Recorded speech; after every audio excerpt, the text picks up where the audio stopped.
Most people are looking at the Honda CRF300L 2026 the wrong way. They're asking, did Honda finally make it faster? That's not the real question. The real question is whether this bike finally figured out what it wants to be. When I first looked at the 2026 CRF300L, what surprised me wasn't the specs, it was how little Honda felt the need to change. At first, that almost felt lazy, but the more I thought about it, the more intentional it started to feel. I compared it mentally with bikes like the KTM 390 Adventure and even Yamaha's WR lineup. Those bikes are always trying to prove something, more tech, more modes, more aggression. The CRF300L doesn't do that, and honestly, that might be its biggest strength. Here's what I noticed right away.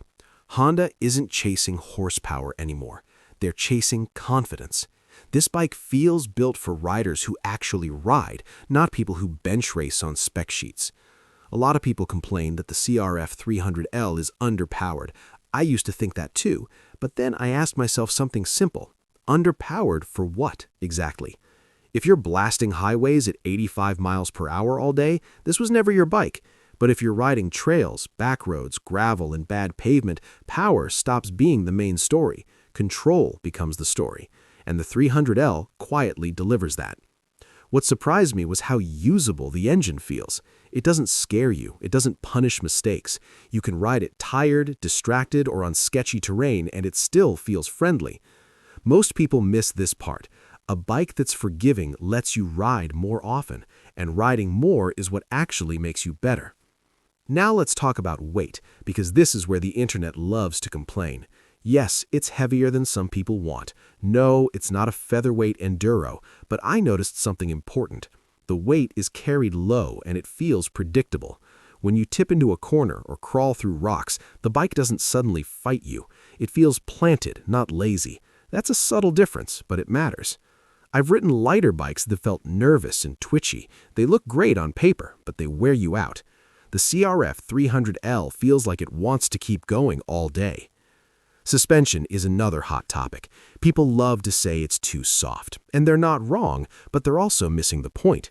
Honda tuned this suspension for real-world riders, not racers, not YouTube heroes hitting jumps, regular riders dealing with potholes, roots, and uneven trails. What I noticed is that it absorbs mistakes really well. You come in a little too hot, hit something awkward, and the bike doesn't buck you off. That's confidence building, especially for newer or returning riders. Here's the practical takeaway. If you're heavier or riding aggressively, suspension upgrades make sense. But out of the box, this setup works for a huge number of people. That's rare. Another misconception is that the CRF300L hasn't evolved. That's just not true. The evolution is subtle, not flashy. Throttle response feels smoother. The bike feels more refined, less buzzy. Little details like clutch feel and fueling add up over long rides. I always ask myself this when evaluating a bike. Would I want to ride this for 3 hours without thinking about it? With the 2026 CRF300L, the answer is yes. Let's talk about design for a second. It's not dramatic. It's not trying to look like a Dakar racer. And honestly, I'm okay with that. This bike looks honest. It looks like something you'd actually own, scratch, drop, and ride again the next day. That matters more than people admit. One mistake I see a lot of riders make is buying a bike that intimidates them. They think they'll grow into it. Most don't. They ride it less, not more. The CRF300L does the opposite. It invites you to ride. Every day, anytime. Fuel range, comfort, and reliability sound unexciting, but they change how you use a bike. Honda understands that better than most brands. This bike feels like it was designed by people who actually commute, explore, and get lost on purpose. I also think Honda knows exactly who this bike is for. It's for riders who want one motorcycle that does a lot of things well enough. Not perfectly, but consistently. Is it the best dirt bike? No. Is it the best adventure bike? No.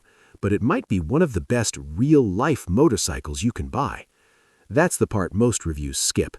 They judge it against bikes it was never trying to compete with. What surprised me most is how confident Honda seems with this formula.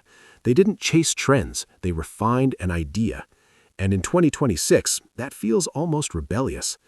If I had to describe the CRF300L in one sentence, it would be this: it's a bike that disappears under you, and that's a compliment. You stop thinking about riding and just ride.